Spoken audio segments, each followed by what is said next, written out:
সবাইকে good morning. কেমন আছেন সবাই? আজকে সকালে উঠে প্রার্থনার পরেই রান্নাটা বসিয়ে দিয়েছি। আজকের বরবটির তরকারি করেছি, একটু চাল কুমড়োর তরকারি করেছি, ডাল সেদ্ধ করেছি, আর বড়া দিয়ে ঢেঁড়স দিয়ে লেবু দিয়ে একটু টক করেছি। আজকের হাজব্যান্ড ঠাকুর বাড়ি থেকে বাড়ি ফিরছে। ওয়েদার ভীষণ খারাপ, কয়েকদিন ধরেই বৃষ্টি হচ্ছিল, মাঝে একটা দুটো দিন একটু ওয়েদার চেঞ্জ হয়েছিল, আবার আজকে রাত্রি থেকে বৃষ্টি, এখন তো মুষলধারে বৃষ্টি হচ্ছে। শুনছি নাকি নিম্নচাপ হয়েছে। রানী কে এসেছে? কে এসেছে দেখ, কে এসেছে রানী, দেখবি কে এসেছে। কে এসেছে?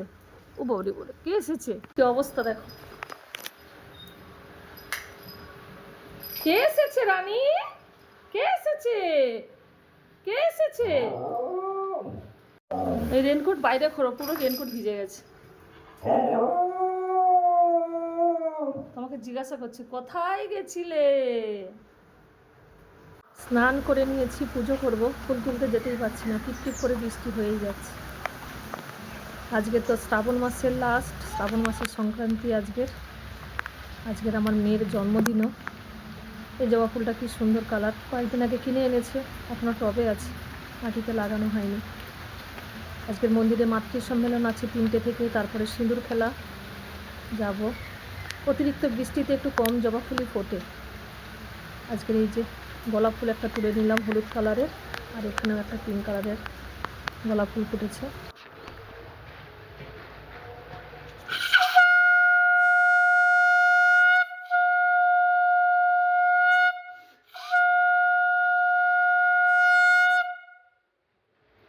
মন্দিরে যাব বলে রেডি হয়ে গেছি, আর দেখতে দেখতে আমি মন্দিরে চলে এসেছি। আমার বাড়ি থেকে 4-5 মিনিট সময় লাগে বাড়িতে। এই পুকুরের পাশ থেকে যে রাস্তা, এই রাস্তা দিয়ে পেছনে আনন্দবাজারে যাওয়া যায়।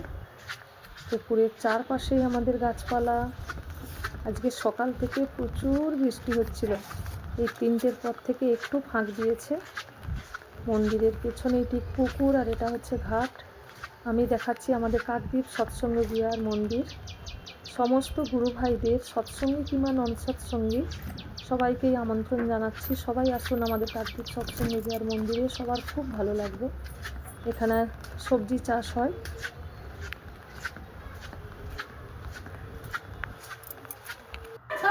আমি এবারে এসে দেখছি মায়েরা কাজে ব্যস্ত, কিছু মায়েরা এখানে টিফিন বানাচ্ছে, আর কিছু মায়েরা ওখানে মাতৃ সম্মেলনে ব্যস্ত।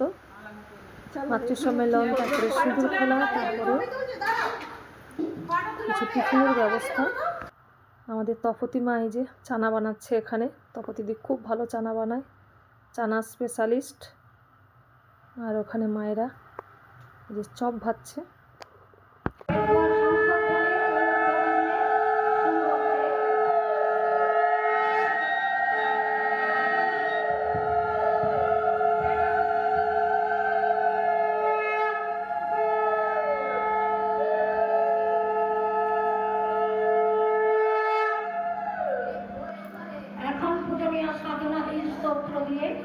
শুরু করছি আমাদের মাতৃ সম্মেলন। আমার সঙ্গেও আমি যে পাঠ করছি, সব মায়েরাই করতে পারো। আমার ইষ্ট, আমার আদর্শ, আজ থেকে জীবন তোমার, তোমার বুদ্ধি আমার বুদ্ধিকে স্পর্শ করুন, তোমাকে প্রতিষ্ঠা করা আমার জীবনের সর্বপ্রধান ব্রত।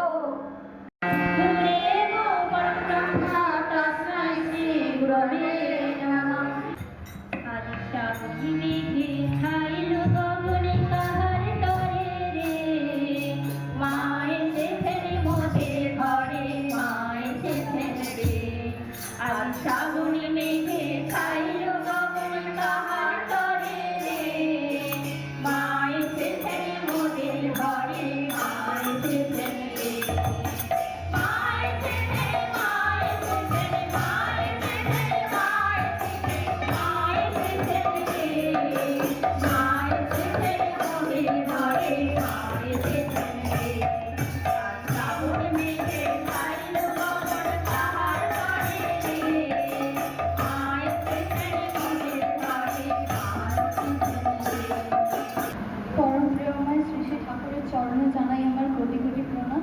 পরমারাধ্যা জগৎজননীর চরণে জানাই আমার কোটি কোটি প্রণাম। পরম পূজ্যপাদ শ্রী শ্রী বরদার চরণে জানাই আমার কোটি কোটি প্রণাম এবং আচার্যদেবের চরণে জানাই আমার কোটি কোটি প্রণাম। সকলকে জয়গুরু।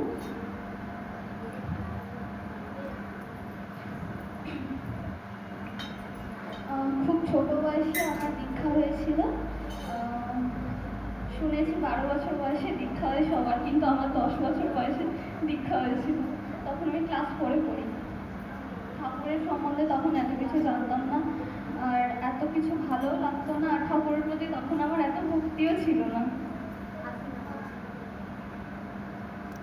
ভালো বলছো, বলো বলো। তখন আমি এরকম সৎসঙ্গেও যেতাম না, মন্দিরে আসতেও বিরক্ত হতাম। তারপরে আস্তে আস্তে ঠাকুরকে ধরলাম। ঠাকুরকে ধরা আমার 2023-এ, যখন আমার মা মারা যায়। আমার মা মারা যাওয়ার পর থেকেই আমি আসলেই ঠাকুরকে ধরলাম।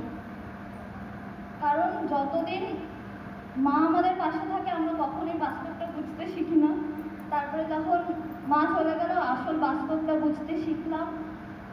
তখন এটাই বুঝলাম যে ঠাকুর ছাড়া আমাদের কেউ আপন নয়, হাজার রক্তের সম্পর্কও আমাদের আপন নয় ঠাকুর ছাড়া। আর সব থেকে বড় বিষয়, ঠাকুর আমাদের সব থেকে বড় বন্ধু। আপনার যত ডাউনফল রয়েছে সব কিছু থেকে উদ্ধার হবেন সবসময় ঠাকুরকেই ধরে। আর ঠাকুর আমাদের সবসময় সব কিছুতেই সাহায্য করে, যেটা আমার সাথে বারংবার হয়েছে। আমি যতবার আমার ডাউনফলের মধ্যে থেকে গেছি ততবারই আমি আমার ঠাকুরকে আমার পাশে পেয়েছি। আর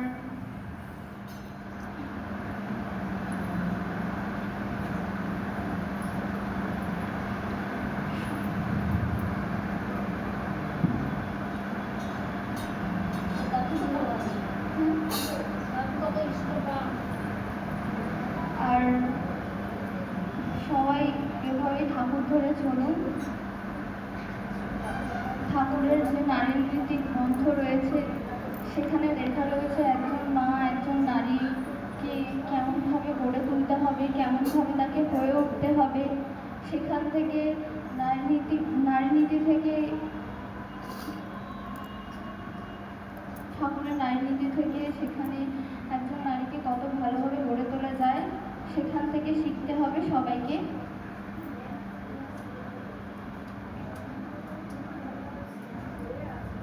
ঠিক আছে, সবাই এভাবে ঠাকুরকে ধরুন। জয়গুরু।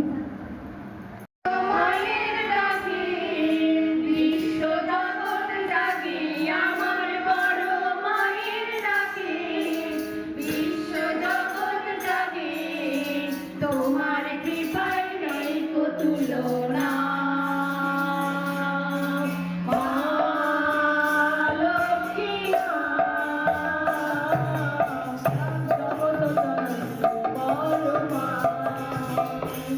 আমার বড় মায়ের ডাকে বিশ্ব জগৎ জাগে, আমার বড় মায়ের ডাকে বিশ্ব জগৎ জাগে, তোমার কৃপায় নৈকো তুলনা, মা লক্ষ্মী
আমাদের এইমাত্র মাতৃ সম্মেলন শেষ হলো। আমাদের সোনালী মা, জয়গুরু। বাড়ি চলে যাচ্ছ? প্রার্থনার টাইমকে আর 4 মিনিট বাকি আছে। এখন আমরা আছি গেস্ট হাউসে। এখন আমরা এই মন্দিরে যাব প্রার্থনায়। কি সুন্দর দেখাচ্ছে, কি ঠাকুরের দয়ায়। আজকে সারা রাত বৃষ্টি, সকাল থেকেও মুষলধারে বৃষ্টি হচ্ছে, কিন্তু 3টের পর থেকে আর বৃষ্টি হয়নি। মেঘলা হয়ে আছে কিন্তু বৃষ্টিটা হয়নি। প্রার্থনার পরে আমাদের এখানে সিঁদুর খেলা চলছে। আমরা আনন্দবাজারে চলে এসেছি। এখানে চপ ভাজা হচ্ছে, সব মেয়েরা আছে, সব টিফিন খাচ্ছে। এখন 7:30 বাজে। আবার 1 বছর অপেক্ষার দিনটার জন্য। তো আমরা বাড়ি যাচ্ছি। ভিডিওটি আজ এই পর্যন্তই। আবার পরের ভিডিওতে দেখা হবে আগামীকাল। সবাই খুব ভালো থাকবেন। জয় গুরু।